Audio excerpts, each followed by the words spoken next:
So confidence as a topic. Wow. I think on paper, people would assume that I'm pretty confident. And if you're watching this video, you probably think, well, she doesn't A in the life, so she must be pretty confident. I'll be honest, hands up here, I definitely do not put myself often on the even comfortable, competent, confident end of the CIMQ scale. I think that's for a lot of reasons. We could dig into that, but let's not.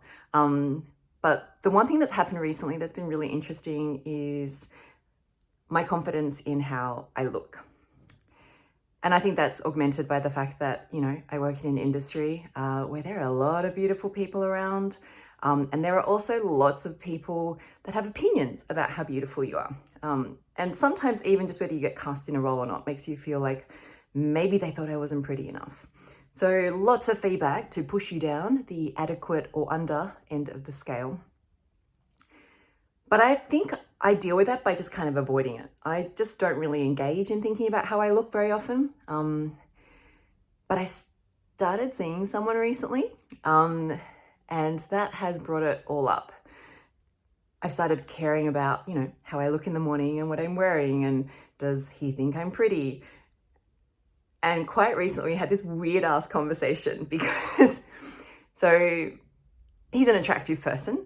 And, he said that. He was like, yeah, well, I said, you're good looking. And he said, yes, I am.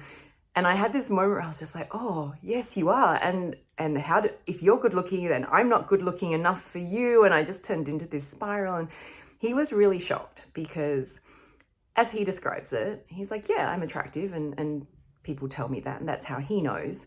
But he's like, but Renee, you're attractive. And people must tell you that all the time because, A, you are, but B, you're in the industry, right? So people must talk to you about the fact and you must get that feedback. And so how do you not know? The main reason I don't know is because I don't really hear it. That's my own personal issues.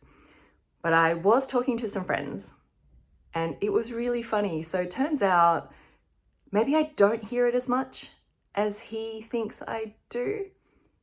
And I think that's because, like my friends were saying, they don't really say it to me, not because they don't think it, but because they don't want me to feel uncomfortable and they know that I feel uncomfortable when people talk about how I look. And so they don't bring it up.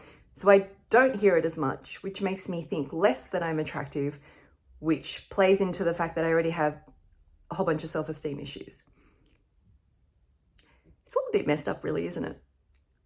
I think, well, what I did do, what I will do is when my new partner tells me that I am pretty, I will say thank you and I will try to absorb it and I will try not to fall off the adequate end of the CIMQ scale. And maybe, I don't know, I reckon comfortable's as far as I'll go.